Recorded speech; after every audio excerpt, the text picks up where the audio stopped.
Hi guys दोस्तों, आज हम आपको अपवर्तन रिफ्रैक्शन पढ़ाएंगे। ये टॉपिक लगाया था अपवर्तन रिफ्रैक्शन क्या होता है, देखते हैं। यह आप पहले पढ़ चुके हो। इसे अभिलंब कहा जाता है। ये जो रेखा होती है, कोई वायु, एयर, कांच, गिलास में रखा हुआ, आपने गिलास में देखा होगा, गिलास में पानी भरें और उसमें पेंसिल डुबो दें। क्या देखा है आपने? पेंसिल टेढ़ी दिखाई देती है जहाँ से उसको टच हो रही होती है पानी को। ऐसा क्यों होता है? गैस ऐसा इसलिए होता है क्योंकि उसमें जो प्रकाश की किरण है या रे है, लाइट की जो रे है, वो अपना रास्ता बदल लेती है। जो रेज आती हैं वो वायु से आती हैं, एयर से आती हैं और एंट्री करती हैं, प्रवेश करती हैं में कांच में, गिलास में। गिलास कांच में वो प्रवेश करती हैं और अपना रास्ता वो बदल लेती हैं। रास्ता क्यों बदलता है? रास्ता बदलने को विचलन या डेविएशन कहते हैं। विचलन या डेविएशन किताब में लिखा हुआ, रास्ता बदलना बोल रहा हूँ मैं, आपको समझा रहा हूँ।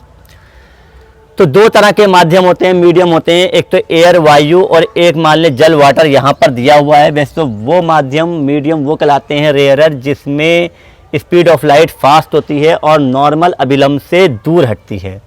जिसमें स्पीड ऑफ लाइट स्लो होगी और नॉर्मल अभिलंब की तरफ मुड़ेगी। देखिए इधर को भाग रही है। वो माध्यम क्या कहलाएगा? डेंसर या सघन माध्यम कहलाएगा। डेंसर माध्यम, मीडियम या सघन मीडियम कहलाएगा। तो अपवर्तन क्या होता है? अपवर्तन को फिर समझते हैं। अपवर्तन होता है, रिफ्रैक्शन होता है कि इंसिडेंट रे, जो रेज आके पड़ती है इस नॉर्मल, इस तल पर, प्लेन पर, और जो अपना रास्ता बदल लेती है दूसरे मीडियम माध्यम में टकराने के बाद, इस घटना को अपवर्तन रिफ्रैक्शन कहा जाता है। एक माध्यम से दूसरे माध्यम में प्रवेश करने पर, एंट्री करने पर स्पीड ऑफ लाइट, प्रकाश की किरण जो होती है वो अपना रास्ता बदल लेती है, डेविएट हो जाती है, विचलित हो जाती है। इस घटना को अपवर्तन रिफ्रैक्शन कहा जाता है। इससे पहले हम दर्पण का आपको पढ़ा चुके थे कि दर्पण में परावर्तन होता है। परावर्तन में किरणें उसी माध्यम में लौटती हैं। मान ले ये है, इसकी किरण यहाँ टकराई और इसी माध्यम में लौटेगी। अपवर्तन में ये किरण यहाँ जाने की जगह थोड़ा सा भाग जाती है। अगर ये या तो इधर भागेगी या इधर भागेगी। अभिलंब की तरफ भागेगी तो ये सघन है, अभिलंब से दूर हटेगी तो ये क्या? विरल है। विरल यानी रेयरर। फिर इंग्लिश में समझ लें, an incident ray if enters first medium to another medium that is deviate the its path, अपने पाथ को डेविएट करेगी। एंड ये क्या करेगी? करीब आएगी। अगर डेंसर मीडियम है, सघन मीडियम है, तो अभिलंब की तरफ आएगी। और अगर ये विरल है, ये वाले में, इसमें सॉरी ये कांच है और ये वायु है, एयर है। देखिए यहाँ से इंसिडेंट रे, आपतित किरण जो पड़ती है, और अपवर्तित किरण जो माध्यम के अंदर एंट्री करती है, उसको अपवर्तित किरण कहा था। आपतित किरण वो किरण होती है जो आके पड़ेगी, और अपवर्तित किरण जो रास्ता बदलेगी अपना। तो यहाँ पर आपतित किरण या इंसिडेंट रे आई और ये रास्ता चला गया। इसका एक्चुअल पाथ क्या था? ये था। देखें आप, एक्चुअल पाथ क्या है? ये है। लेकिन ये यहाँ जा रही है। क्यों जा रही है? क्योंकि ये हल्का माध्यम है। कौन सा माध्यम? विरल है। विरल यानी रेयरर। और ये कौन सा? कांच, सघन है यानी डेंसर है। डेंसर मीडियम है। डेंसर टू रेयरर आ रही है, तो ये अपने रास्ते से दूर हट रही है, नॉर्मल अभिलंब से दूर भाग रही है, ये अभिलंब की तरफ आ रही है। ये तो हो गया अपवर्तन यानी रिफ्रैक्शन। अब हम पढ़ेंगे, इसी का एग्जाम्पल पढ़ेंगे कांच, गिलास के द्वारा। इसको देखें आप, एक वायु, एयर में एक गिलास है, गिलास स्लैब है, स्लैब है आपका। आयताकार स्लैब द्वारा प्रकाश का अपवर्तन, एनसीईआरटी के जैसे टॉपिक है उसी के हिसाब चलना है। रिफ्रैक्शन बाय रेक्टेंगुलर स्लैब, ये जब प्रकाश किरण आई, रे आई, लाइट की रे इंसिडेंट हुई, तो ये मीडियम कौन सा है? वायु, एयर है, विरल होगा, रेयरर होगा। ये कौन सा है? कांच, गिलास है, डेंसर होगा। तो डेंसर में क्या बताया मैंने आपको? किसकी तरफ भागेगी? अभिलंब नॉर्मल की तरफ झुकेगी। ये झुक गई, झुक गई। ये चौकोर स्लैब है, बिल्कुल आयताकार, ठीक है, चौकोर कहेंगे। ये अब यहाँ पर रेज आई, अब ये माध्यम कौन सा था, डेंसर, सघन। अब ये वापस हवा में आ जाएगी, वायु में आ जाएगी, तो ये माध्यम कौन सा होगा, रेयर होगा, विरल होगा, विरल या रेयर। ये कौन सा है, डेंसर मीडियम है।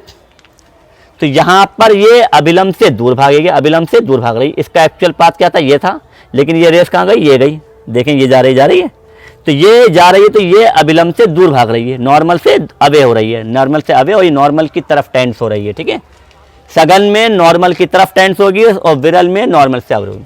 जब ये रेज निकलती हैं, चौकोर स्लेब है, तो ये दोनों आपस में समांतर किरणें होती हैं। समांतर यानी पैरेलल, समांतर जानते हैं आप, समांतर वो किरणें होती हैं जो आपस में अनंत की ओर मिली हुई मानी जाती हैं, जिनके बीच की डिस्टेंस सेम रहती है। तो ये डी और डी है।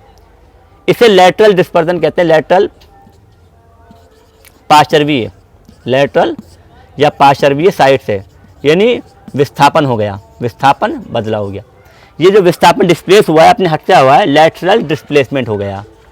डिस्प्लेसमेंट कैसा हुआ, लेटरल, जाना था यहाँ, इसकी एक्चुअल रेज ये थी और चली कौन सी गई, ये वाली, ये आई है, ये नकली है, ये एक्चुअल है। एक्चुअल ये होती, लेकिन अब एक्चुअल ये है, तो ये थोड़ा सा रास्ता बदल दिया। इसका जाने का रास्ता ये था, लेकिन ये हो गया क्योंकि आयताकार स्लैब की वजह से। ये दूसरा पॉइंट क्लियर हो गया। अब तीसरे पॉइंट पे आते हैं, अपवर्तन के नियम। अपवर्तन के नियम या लॉ ऑफ रिफ्लेक्शन। रिफ्लेक्शन के लॉ क्या हैं? पहला लॉ तो यही है जो हमने दर्पण पढ़ाया था, इंसिडेंट रे आपतित किरण, अपवर्तित रे रिफ्लेक्टेड रे, और अभिलंब नॉर्मल एक ही तल पर एक ही बिंदु में होंगे, पहला नियम।